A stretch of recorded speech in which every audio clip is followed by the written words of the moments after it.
une histoire plus universelle, enfin c'est le roman, il s'appelle Gabriel. Ah d'accord. Merci. Bonsoir. Alors merci pour votre film. Et ben, du coup, j'avais une question sur le casting. Comment vous aviez trouvé les enfants? Est-ce qu'ils avaient déjà joué avant? Quelles sont leurs origines, d'où ils viennent? Et puis une question pour Isabelle. Pour commencer de jouer avec des enfants, et notamment cette scène très dure entre la mère et la fille, quand elle veut tout prix lui transmettre ce qu'elle a vécu.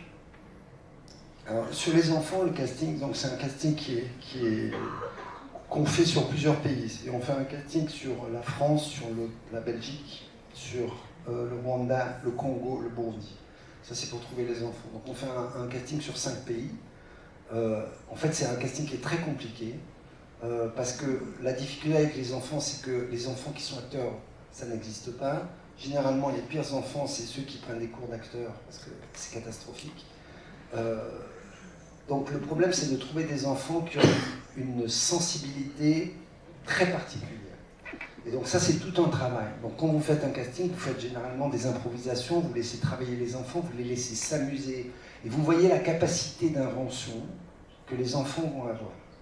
Donc ça veut dire que pour vous, donc pour être précis, par exemple les 2 enfants, Gabriel et Gino, donc qui sont joués par Tao qui joue Gino, et Djibril qui joue Gabriel.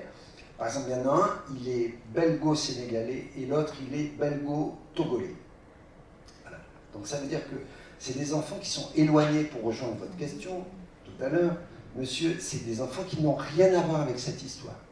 Par contre, ce qui est intéressant, toujours par rapport à votre question, c'est que c'est des enfants qui peuvent être très violents dans le langage entre les Hutus et les Tutsis parce qu'ils ne savent pas ce qu'ils disent.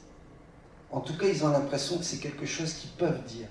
Alors qu'au Rwanda, quand vous dites un enfant, quand je fais un casting, et que je dis Tutsi ou Hutu, il se fige un gamin. Parce que c'est interdit dans le pays. Et donc du coup, j'ai un casting très difficile au Rwanda, contrairement à ce à quoi je m'attends, parce qu'en fait, il y a un interdit, je parle de la loi, de parler des ethnies, parce que le pays, Isabelle vous le racontera différemment, se reconstruit différemment, sur la base du fait que ce pays est un pays de Rwandais, avant tout. Et donc l'ethnicisme a disparu, les noms des ethnies sur les cartes d'identité a disparu. Donc les enfants, c'est très compliqué d'avoir ce rapport-là avec eux, mais on trouve 4 perles, dont Delia, la petite fille, qui est rwandaise, et qui est une enfant... Elle vient même pas au casting, elle vient accompagner une copine au casting, à vrai dire. Donc la copine, en fait, elle fait la scène avec Isabelle, et la copine, elle est tellement terrifiée qu'elle est partie aux toilettes, parce qu'elle ne pouvait pas jouer, l'enfant. Et puis, il y a cette petite rayonnante, et donc je dis à Dida, il faut la voir. Et en fait, cette gosse, elle fait des improvisations, elle fait des trucs, mais je ne lui fais pas faire la scène de la fin. Et donc après ça, Isabelle va vous en parler, mais moi, la scène de la fin, Delia ne sait rien, elle s'appelle Delia ne sait rien. Elle ne sait pas ce qui va se passer. Je lui demande simplement d'écouter ce que va lui demander sa mère. Et donc c'est sa mère qui va la diriger, c'est pas moi. Et donc, vas-y. Oui, quand Delia fait l'impro avec moi pour le casting, et ensuite, quelques jours avant le tournage, je rencontre les 2 enfants. On recommence à faire des improvisations. Et bien sûr, il y a des moments durs. Et à un moment, je me rappelle quand on a fait une impro, tu te rappelles dans l'hôtel, oui, je te déteste, je te hais, je t'aime, je te déteste, oui. Il y a eu un truc, et j'ai vu que ça, le garçon, lui, il le tenait, mais la petite, elle n'a pas tenu. Et j'ai dit à Eric, on fait une petite pause. En fait, l'improvisation, c'était qu'il devait marcher, c'était drôle, je me rappelle. En fait, Isabelle partait de là-bas, les enfants, chaque enfant partait de là, un par un. Et en fait, il disait je te hais, elle disait je te déteste. Non, je t'aime, je te déteste. Oui, c'est ça. Et en fait, c'était tellement... Non, mais ça veut dire que le rapport... Et après, on inversait. Et en fait, Delia, ça l'a perturbé. Alors, c'est un jeu, hein, parce que le jeu, c'était de marcher l'un vers l'autre, de se croiser, de monter la voie et de descendre la voie. Et en fait, quand il faisait ce jeu-là, Delia, eh ben, quand c'était elle qui disait « je te déteste », Delia, c'était du genre « oh de merde, alors qu'est-ce que j'ai fait ?» Alors, c'était un pur jeu. Il n'y avait aucune scène. Et donc, on a fait une petite pause. J'ai dit à Eric, un petit café? Il me dit oui, ok. On a pris un petit café, je suis allée avec ses enfants dehors. On a discuté, c'était la première fois que je les voyais. Et j'ai commencé à leur parler de moi, de mes enfants, je leur ai demandé de parler d'eux, ils m'ont beaucoup parlé, ils m'ont raconté des choses, bon, voilà. Et on est retourné, on a rejoué, et le soir même, non, le midi, on a mangé ensemble, et Djibril, qui joue Gabriel, a fait une petite crise de panique. Et au fait, sa maman lui manquait. Son père, il ne savait pas quoi faire, je lui ai dit, laisse-le moi. Et donc il y a eu des moments intimes avec le petit, je l'ai emmené dans la chambre, je lui ai dit fais une petite sieste. Je l'ai pris, j'ai touché dans les cheveux parce que je dis c'est pas mon enfant, c'est la première fois qu'il me voit, mais il avait besoin de... Et là du coup, on était maman et enfant, tous les deux d'ailleurs. Et pour ce qui est de ce jeu-là, ça a commencé par, déjà j'appréhendais ce moment, parce que je me disais comment elle va réagir, qu'est-ce que je vais faire à cet enfant, qu'est-ce que je vais me faire moi-même. Parce que c'était quand même quelque chose... Et Eric ne m'avait pas dit qu'il lui avait pas dit ce que j'allais faire. Et donc moi j'arrive avec ma Yvonne qui est dedans depuis des semaines et qui monte, ça monte, ça monte. Et je lui sors le truc, il paraît, et lui prend la première prise parce que c'est celle qui est vraiment très grande. D'abord quand elle me voit mon maquillage, elle me repousse, elle me dit qu'est-ce que tu as? Et à son frère, parce que je les appelle maintenant, qui me regarde de loin, qui fait le caïd, mais bon. Puis un moment qui me regarde, parce qu'il aimait à chaque fois, à chaque prise, quand on attendait les plans, il venait dans mes bras. Il aimait les câlins, il allait dans... Et donc, il me regarde, mais lui, il fait le caïd. Elle dit, bon, c'est quoi? Qu'est-ce qu'on t'a fait et tout? Et on joue, quand je joue, je sors la Yvonne. Il paraît qu'il prend la première prise, parce que c'est... Et on repart. Mais quand je sors, je crie, tellement j'ai une douleur de la voir me repousser. Je vais dans mon coin, elle va dans son coin, elle court chez sa mère et sa grand-mère, et puis je dis, je veux la voir. On me dit non. Je dis, je dois la voir parce qu'elle ne voulait pas me voir. Et là, on recommence la scène, mais là, elle sait déjà ce que je vais faire. Elle le sait, mais moi, je reste dans mon truc, donc il a pris ce qu'il fallait, par surprise. Mais à partir de ce moment-là, elle se pose des questions. Elle a eu toutes les scènes, on a fait des blagues, on a dansé, elle a couru, elle a fait tout ce qu'il fallait, mais là ça devient vraiment compliqué. Elle demande, elle pose des questions à sa grand-mère, qui commence à lui expliquer, et c'est là qu'elle commence à apprendre l'histoire de son pays. Et quand on continue, elle comprend maintenant ce qui s'est passé. La scène qui lui faisait le plus peur, c'est la scène du verre. Et bien sûr, elle ne pouvait pas savoir que c'est truqué. Et donc, tu vas me lancer un verre? Je dis non, je ne vais pas te lancer un verre. Et donc voilà, mais après elle a compris ce que c'était et c'est parti comme il fallait. Voilà, et à la fête des mères, elle me fait des vidéos, elle m'envoie des cadeaux. Djibril m'écrit tout le temps. Quand il est rentré à l'école, il a dit qu'il n'avait pas envie d'étudier, que c'était bon, qu'il avait envie d'avoir des vacances. Je lui ai dit tu viens de faire 3 mois de vacances et on s'écrit tous les jours. Et tout le temps il me demande comment ça se passe et il est très heureux qu'on se retrouve bientôt. Il a du coup 2 mamans maintenant. Ils l'ont vu le film, les enfants? Pas encore, hein, je crois. Ils le voient samedi. Samedi, on part à Kigali. Moi demain, Isabelle après-demain. Et en fait, il y a une avant-première à Kigali samedi soir où il y aura toute l'équipe, tous les acteurs et tous les techniciens rwandais qui vont venir voir le film pour la première fois en fait. Ça va être une grosse émotion. Je crois qu'il y a monsieur qui veut intervenir. Bonsoir. Est-ce que vous avez rencontré beaucoup de freins ou de réticences parce qu'on parle politique, parce que c'est Hutu, Tutsi, pendant le film? Est-ce que c'est un sujet qui donc fait très mal, comme vous l'avez dit avant? Est-ce que pendant le film, même en dehors du pays, dès qu'on parle de ces deux ethnies, il y a un blocage et on ne peut pas aller plus loin? Mon travail, si vous voulez, de metteur en scène, c'est de faire en sorte que les gens acceptent de reparler de choses qui sont compliquées pour eux. C'est mon travail. Ça veut dire que, donc, par exemple, quand je fais un casting d'enfants, la première chose...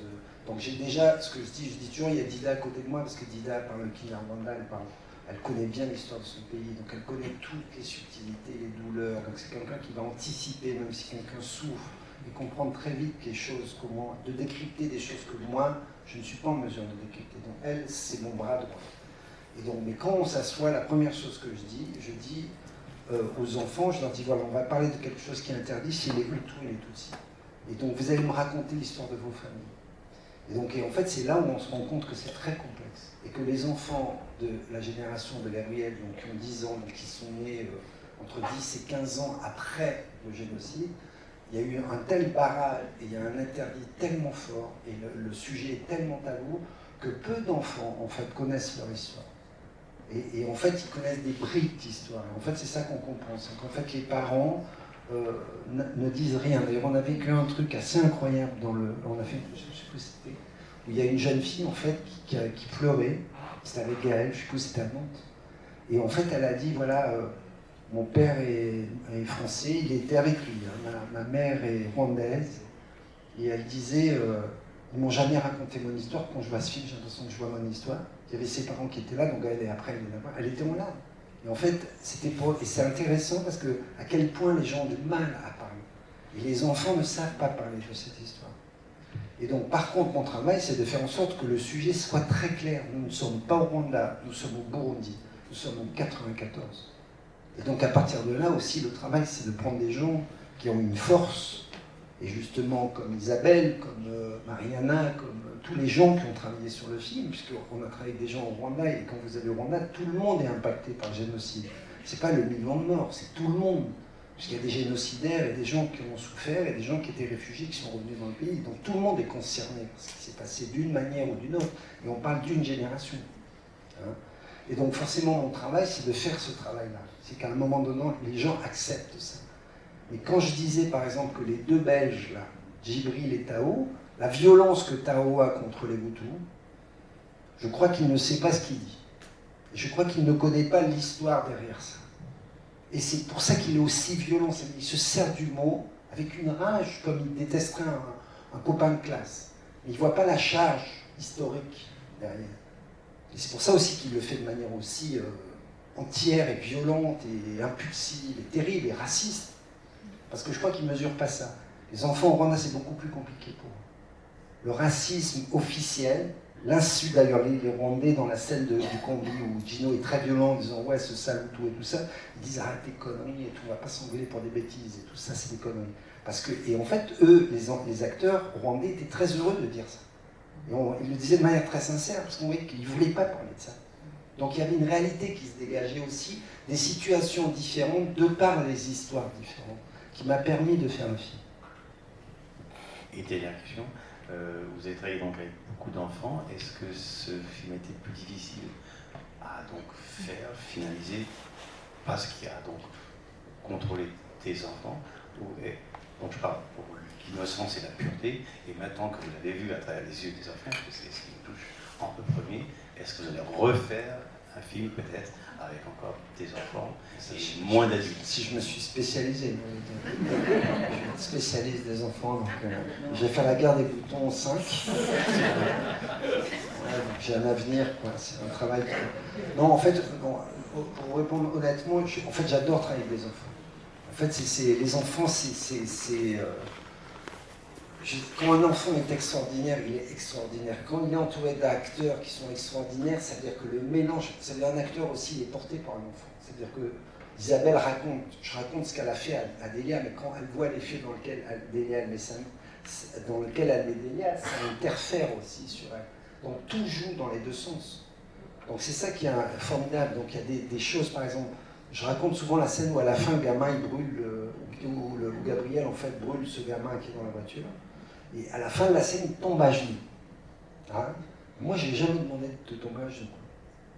Mais en fait, il y a une telle violence autour de lui, c'est-à-dire que les jeunes sont tellement violents, dans le langage, dans la manière de lui parler, et puis c'est des adultes, c'est un gamin, il a 11 ans, donc on ne se rend pas compte dans nos pays tranquilles, mais la violence de gens, quand on a 12 ans, ici, la violence, ça n'existe pas. Enfin, je veux dire, on est rarement confronté de manière très forte à la violence des adultes. Là, le gamin, il est cerné d'adultes qui le harcèlent, qui le violentent, qui disent « faut le faire, faut le faire ». Gabi, à la fin, il décroche. C'est-à-dire, il ne tombe pas dans les pommes, mais il décroche, il s'extrait et il tombe à genoux. Il se trouve que la caméra est là, que Innocent lève son bras, tire en l'air, et donc ça fait quelque chose. Mais c'est quelque chose donc pas magique, mais en tout cas qui sort de lui. Alors, il y a un autre exemple qui est beaucoup plus drôle, évidemment, que celui-là, c'est la scène où les gamins dansent. Vous savez, il y a une scène où ils dansent face à face à la caméra, là, comme ça, ils font comme ça, puis ils sortent en faisant le petit chemin de fer. C'est une scène pas du tout prévue, je ne tourne pas du tout. Je suis en train de préparer un plan et de m'engueuler avec les techniciens à côté, et eux, ils attendent. Sauf qu'ils s'emmerdent. Et alors, si vous me dites pourquoi, je ne sais pas, il n'y a pas de musique sur le plateau, il n'y a rien. Ils se mettent à danser, tous les deux, en rythme, à 25 mètres de la caméra, personne ne s'occupe d'eux, et je les vois faire leur truc là. Et je me dis, mais d'où ça leur sort du cerveau, quoi. Et donc, du coup, je dis au chef, hop, hop, hop, prends la caméra, toc, on arrête tout, toc, chute. Et en fait, donc ce que je dis toujours, c'est, quand ils vont voir le film, ils vont dire, mais quoi, pourquoi on est là, nous, pourquoi tu nous as filmé quand on dansait? Ils ne savaient pas du tout. Mais ils ont fait un truc qui est magique pour le film, et qui raconte leur complicité, qui raconte leur amitié. Et il se trouve que c'est des enfants particuliers. Donc ils ont une manière de jouer et de s'amuser, un plaisir de jouer de la vie qui est particulier, qui n'est pas donné à tous les enfants. Et donc du coup, c'est vrai qu'on saisit ces moments, et quand ces moments sont forts, ils sont incroyables. Merci. Alors, encore une intervention en public. On vous écoute, monsieur.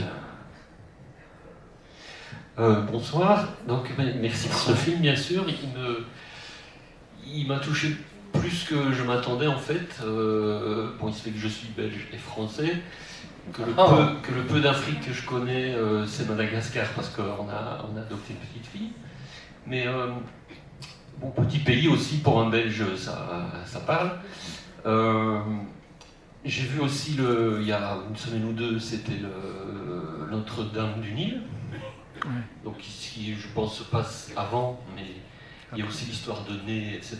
Donc, enfin, les histoires de nez, que ce soit en Europe, à la Seconde Guerre mondiale ou là-bas, c'est étonnant, comme les nez ressortent assez souvent. Donc moi, ce que je voudrais demander, oui, alors aussi ce que je trouve incroyable, c'est que l'actrice est connue, la sœur, enfin, c'est difficile à imaginer, je veux dire, enfin bon, bref. Donc là, Yvonne, clairement, devient folle. Est-ce qu'on a une idée du nombre de personnes qui sont devenues fous, en gros, parce que... Yvonne n'est pas folle. Yvonne est perdue. Yvonne s'est perdue. Yvonne a une douleur inexplicable, inexprimable. Elle n'est pas folle. Elle a une douleur. Je le dis parce que, par expérience, parce que je connais des gens, ils ne sont pas fous. Ils sont restés dans un truc. Ils ont une douleur qui est impossible à expliquer. Impossible. Et si tu viens de loin et que tu ne sais pas ce qui s'est passé, tu te dis, elle est folle. Mais quand tu t'approches de la personne, tu te dis, elle a mal. C'est une plaie qui ne se ferme pas. Et quand elle ne se ferme pas, alors tu as la douleur dans tout ton corps. Tu as la douleur sur le visage, tu as la douleur, tu as une tête de folle. Ça, c'était dans le dramatique, mais il y a des femmes qui sont comme ça, qui n'ont pas totalement la même tête, mais qui ont une douleur forte comme ça. Une douleur qui frise la folie. Mais ce n'est pas de la folie. Donc d'accord, enlevons le mot folie. Oui, non, mais c'est normal. Il y a des gens qui peuvent... Je dis juste comment ça... Oui. Donc est-ce qu'on a une idée du nombre de personnes qui ont perdu, je veux dire, la capacité d'une vie sociale, enfin, je ne vais pas dire normale. J'ai compris. En fait, si vous voulez, la question que vous posez, en fait, qui est une question sur laquelle j'ai discuté avec une journaliste qui s'appelle Madeleine Mabanon. En fait, elle pense qu'aujourd'hui, bien que le pays soit très soutenu et il y ait beaucoup d'assistance psychiatrique, je parle du Rwanda, on ne parle pas du Burundi où se passe le film, on parle du Rwanda où le génocide a eu lieu. En fait, elle me disait qu'elle pense que c'est très sous-estimé. Et en fait, pour revenir à ce que disait Isabelle, ça veut dire quand elle dit elle n'est pas folle, ça veut dire que ça veut dire qu'il n'y a pas une folie, ça veut dire qu'à un moment donné, quand un lycée me plaît, par exemple, juste au niveau du tournage, donc ça veut dire en dehors de la réalité qui est inexprimable. Mais ça veut dire que quand elle finissait les scènes, elle était épuisée, physiquement. Et quand je dis épuisée, c'était épuisée. Ça veut dire qu'elle se couchait, elle tenait plus debout. Et en fait, dès qu'il y avait les scènes difficiles d'Yvonne, je voyais bien que physiquement, elle tenait plus. Donc, et je voyais que c'était difficile. Alors en même temps, mon travail, toujours pareil, c'est de la laisser et que ça soit difficile. Ça, c'est mon travail. Mon travail, c'est pas de lui dire, non, ça va aller, va te reposer, arrête. Non, mais c'est terrible, mais c'est mon travail de laisser qu'elle soit dans un état, et que cet état, elle le garde, et qu'elle doit le porter parce qu'elle est actrice, elle, et qu'elle sait, et qu'elle doit apprendre à le porter. Et donc je la laisse dans cet état, et je sais que je lui redemande de faire une scène, et ça va être terrible, et je vais lui redemander de frotter le sol, et ça va être terrible. Et chaque fois, elle est de plus en plus épuisée. Donc tout ça pour dire que quand elle dit c'est pas une folie, c'est que c'est dans le corps des gens. Donc je parlais avec une journaliste qui considère que dans le pays, il y a une sous-estimation des problèmes psychiatriques. Et par exemple, elle m'a raconté l'histoire qu'elle a vécue il y a 6 mois, donc vous voyez, c'était il n'y a pas longtemps. En fait, elle est retournée, c'est une journaliste qui a beaucoup travaillé, qui a perdu aussi beaucoup de gens de sa famille, qui a beaucoup travaillé sur le génocide. Elle est retournée là-bas, et elle me disait, elle est retournée dans son village et elle est allée voir une amie à elle. Et son fils fait des études universitaires, il est en 5e année, le fils de cette amie est en 5e année en université à Kigali. Et donc Madeleine lui dit, mais alors comment va ton fils et tout, ça se passe bien à Kigali, l'université, et la mère lui dit, il est dans l'arbre. Alors Madeleine dit, mais c'est quoi il est dans l'arbre? Elle dit, mais non, mais ça fait une semaine, il est là, il est dans l'arbre, il descend pas.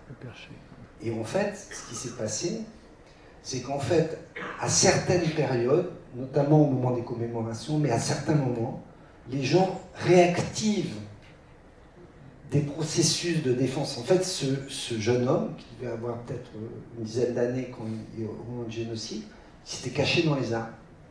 Et donc, 25 ans après, il passait une semaine dans les arbres. Mais sa mère ne disait pas il est fou et tout, elle fait dire non, mais il va reprendre l'université, il faut qu'il descende de là. Et donc, Madeleine, elle disait mais il faut lui dire et tout ça. Elle disait mais non, mais je mets à manger en bas, le soir, je mets à manger en bas de l'arbre, il descend, puis il remonte, puis c'est rien passé. Donc ça veut dire que c'est ça, ça veut dire que c'est une inscription dans le corps, ça veut dire une blessure physique. Alors qu'en effet, quand on dit c'est une représentation de la folie,